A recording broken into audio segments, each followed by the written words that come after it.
Hello, Teacher Rae here, and I am about to show you a little tutorial and demo of how to set up the Magic Star reward game for level 3. Hmm, Are you ready? Okay, let's go! Ooh, hold on a moment. Have you watched the video for preparing to set up the Magic Star reward game? If not, pause this video, go back to my channel, and look for the video titled Magic Star Reward Game Prep. Watch that and then come back and watch this, okay? If you've already seen it, then you're all set. Just keep watching.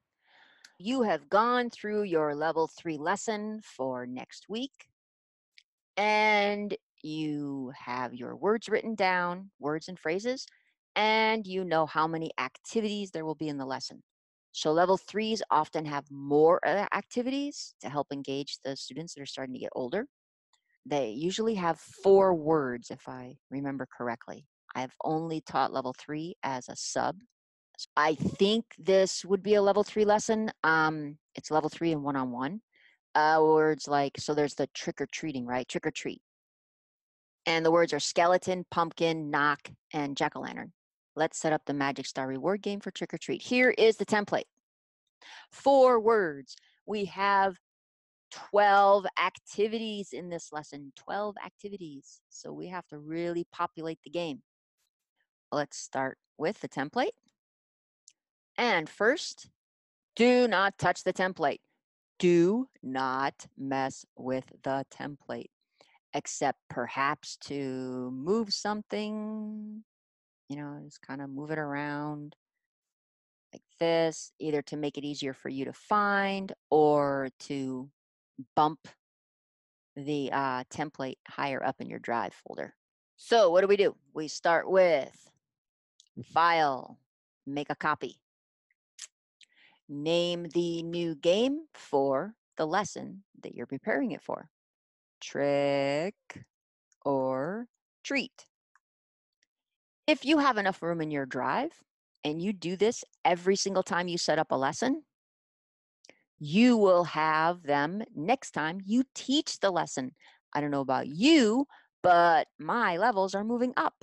I just had a level 2 cohort move up to level 3. And I have not had to recreate the game for any of those students because I created them for level 3s like last year. So I'm all set. You'll be able to just go in, type in the search button for trick or treat, and there's your trick or treat game already set and prepared for your lessons. You can go in, you can even change something around, add a new slide. If there's a new movement since the last time you used it, you might want to slide that in, etc. Say this version doesn't have the pig.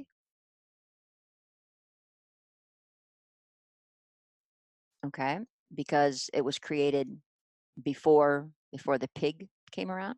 So you could go back to your template, which you should continually renew by checking my page here and see if it's been updated. So always go back and check my version of the rewards game and see if I've added any new prizes, etc., so that you can put them in yours. Right mouse click, copy, go to your new one, click anywhere, and Command or Control V. I do not link. Not even sure why that's there. And then just slide it. So now we have the pig back in my trick or treat game. I make sure I do this with my template.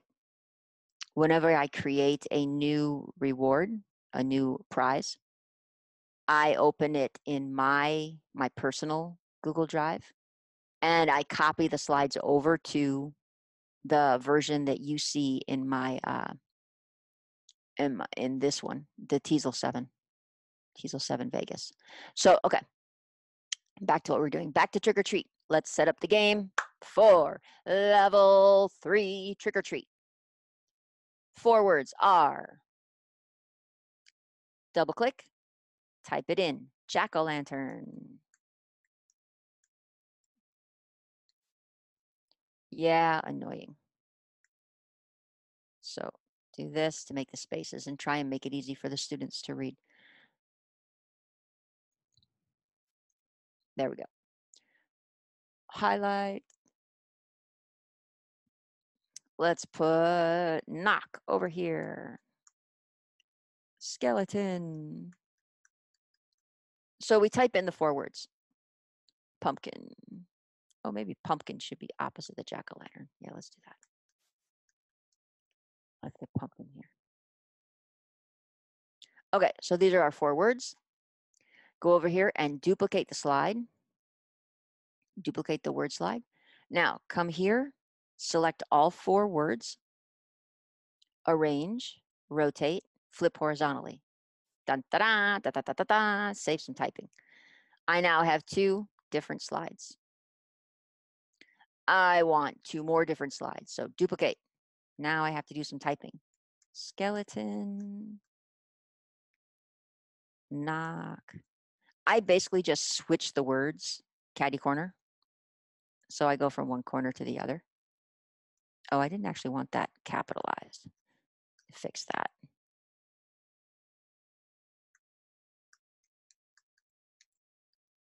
Hey, get out of there. What was that for? There we go. No, get up there. There. Why is it capitalizing this? Don't know why it's capitalizing this word. Skeleton, pumpkin. There. Go back and pull this capitalization out. Okay. And now duplicate and flip the words about. Arrange, rotate, flip horizontally. I now have 4 slides with the 4 lesson keywords and phrase, but they're each in a different place on the game. This way students don't just memorize where the word or phrase is located on the game. They actually have to read and recognize the shape and the letters that make up the words.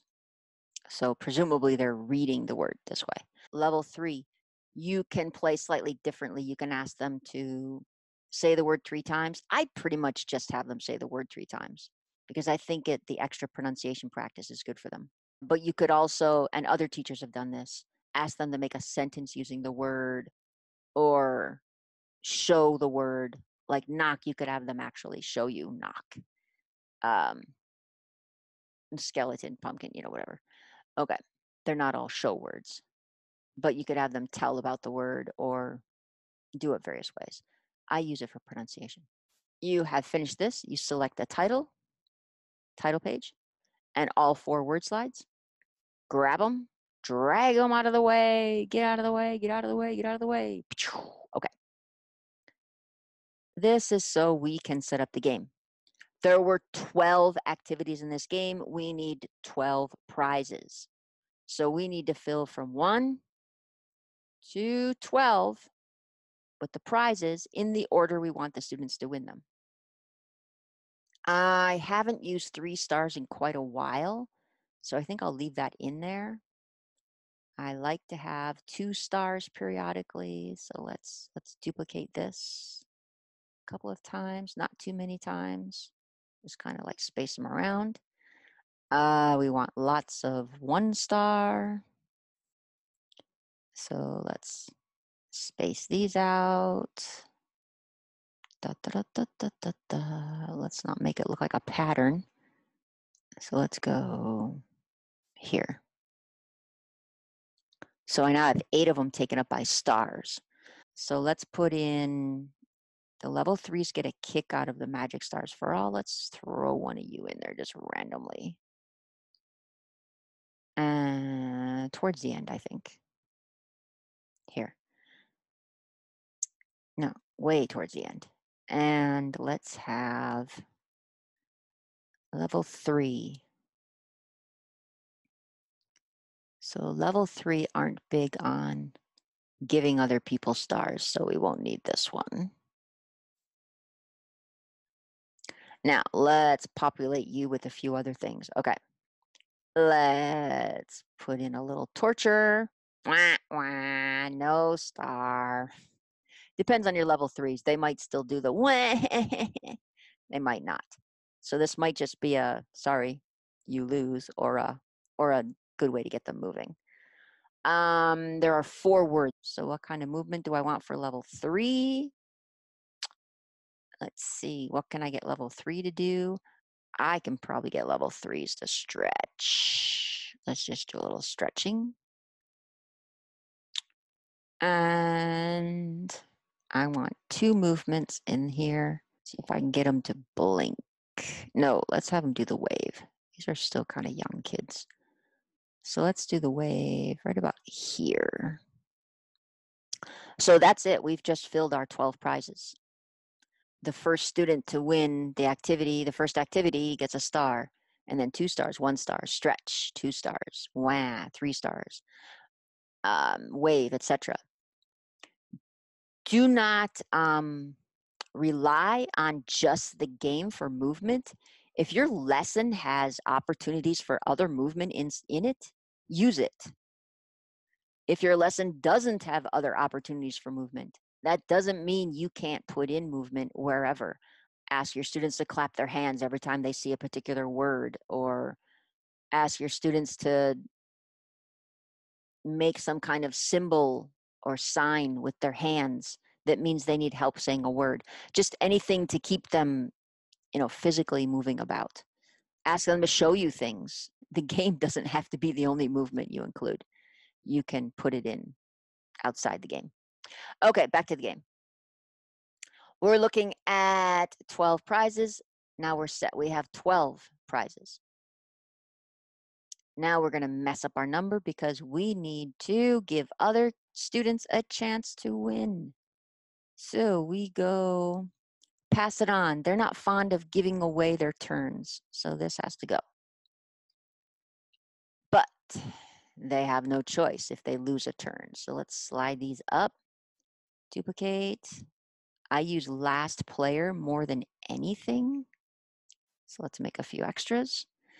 So we'll start with the last player. Let's move these here. And we'll go to player 3 for this one. So let's move these here. And on this one, we'll go to player 2 and then, no, wait, let's do that with player 3. Player 3 and then player 2. Don't use player 3 if you do not regularly have at least 3 students in your class. It's kind of ruins the thing. Okay. Oops. So let's move you guys out of the way. So now we have the first prize, the player gets the prize. The second prize, the player does not get the prize. He has to pass it on to somebody else. The third prize, it gets passed on twice. You lose to player 3, and then that player loses to player 2, so player 2 actually gets the prize. By player, I mean where they score in that specific activity. So the first, second, third, fourth in that list, they give you the score in that drop down on the screen. Let's have the last player get the 3 stars. And let's go here. Let's just kind of sweep them around. Player 2. Okay, so now it's kind of mixed up. The first player sometimes wins the prize and sometimes does not. It's funny to have the player that didn't win get the thing. Let's let player 1 have 3 stars for a change because we keep taking away his prizes. There, okay. So remember, Magic Stars for All was my last prize. So now we go to our words and the title and pull them back up to the top. Select the word slides, duplicate. Grab all but the first. So you want to leave one behind, drag. Leave one behind, drag it behind the prize. Leave one behind, drag it below the prize. Leave one behind, drag below the prize. So see here, your game is set up. Here's the title page. This is where it opens on your tablet or phone or computer if you use Minicam. Here's your word slide, prize, word slide, prize, word slide, prize. Okay.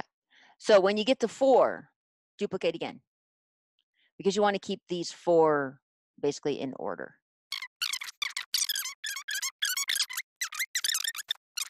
Yes, level 3s take a little longer to set up because they have more activities. Duplicate, drag, drag, leave one behind, drag. Okay, there's our pig. Yay! Delete the extra. Leave one behind. Okay, we now have 41 slides. Phew. And that's for 12 prizes. 41 slides to make up 12 prizes.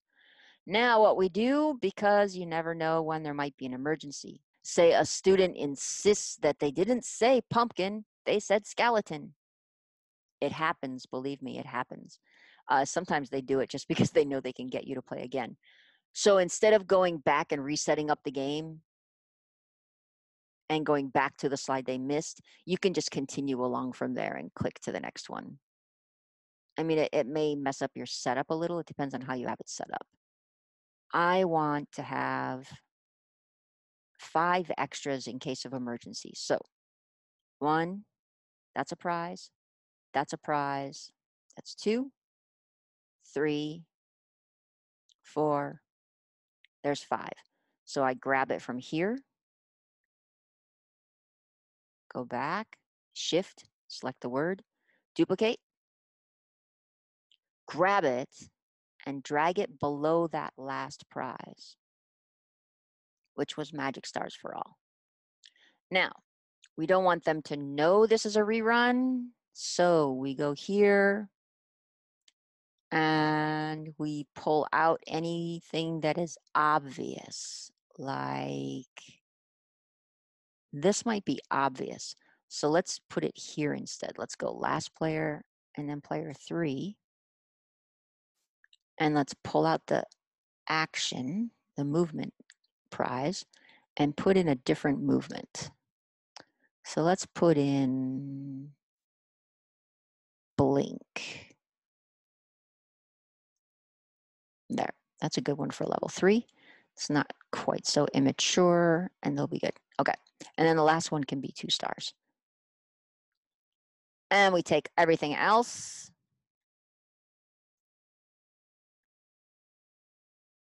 And we get rid of them. Goodbye. We now have 59 slides for a lesson that has 12 activities.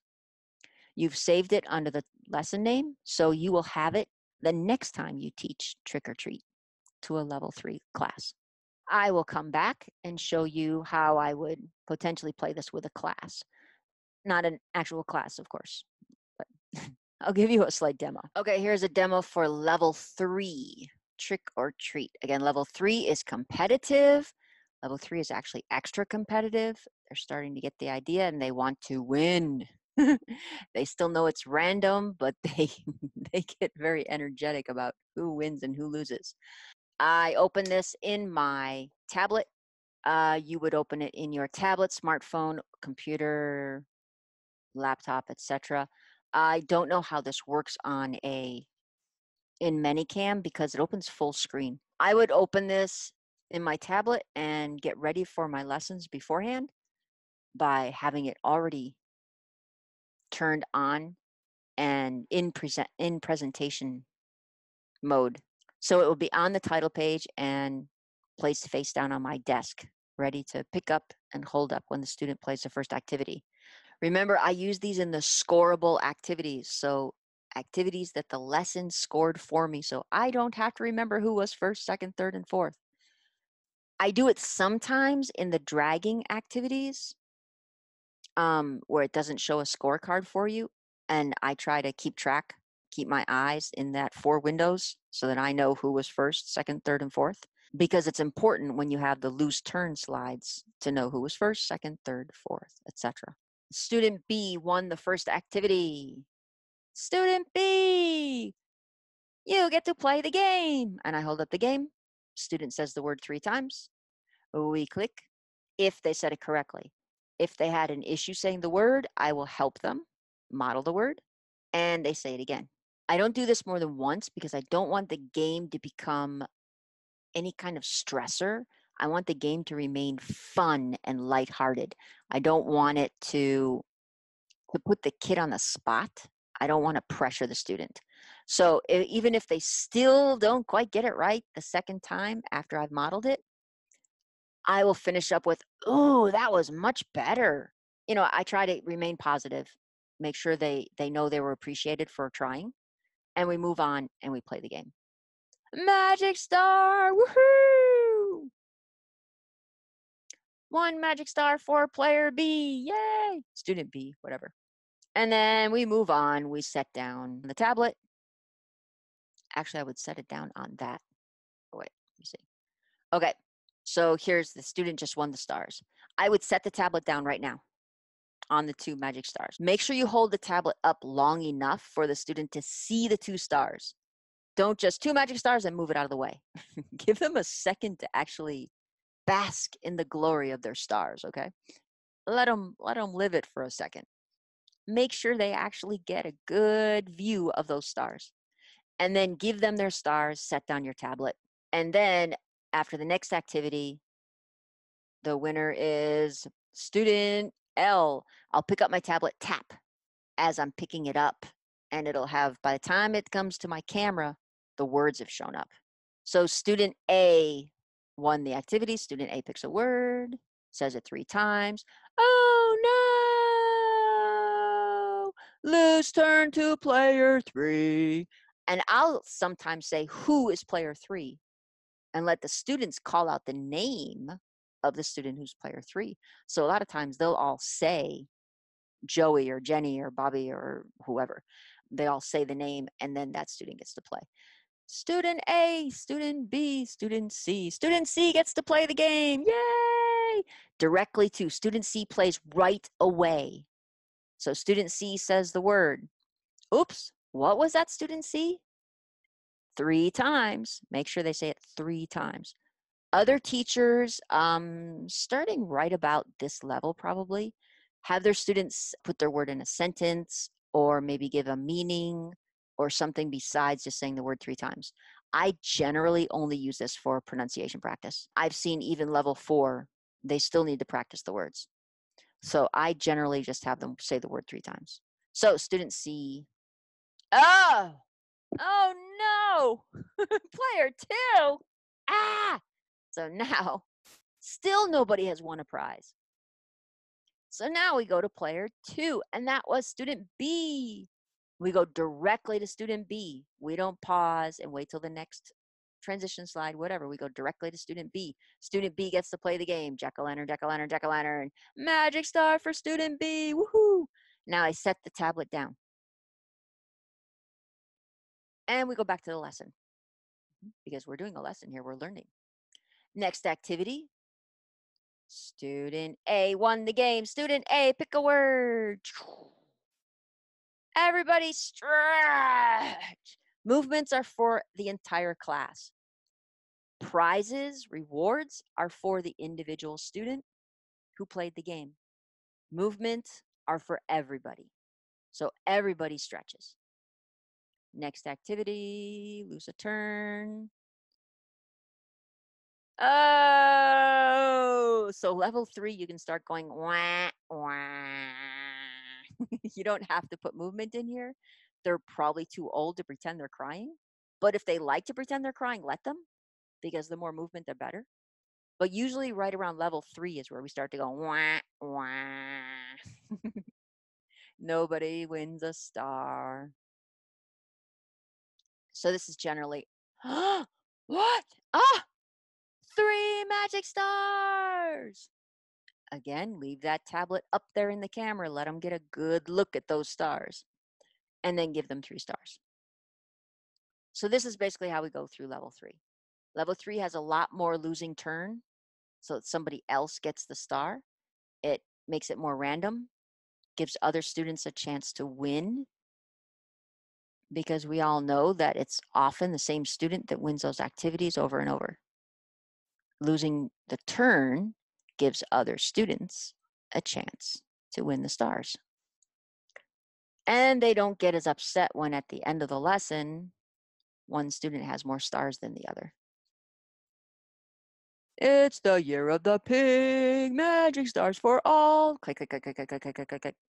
If you can't do multi-clicks and give them, an abundant of like 5 stars in a row, just give everybody 3 or something, like a high-ish number. I mean, 1 star for everybody is probably fine for level 0, but by the time you get to level 3, 1 star is not very impressive. Okay. So that's basically how I do it with level 3. A lot of lose turns so that many students get an opportunity to play, and movement mixed in, not too much that they get tired of it, and it's higher level movement, so they're more likely to do it. I actually recommend that you see how I do this with other levels, because there's some little tidbits I threw in in other like demos that I may not have included in this one. So here we go. That was level 3 for Trick or Treat.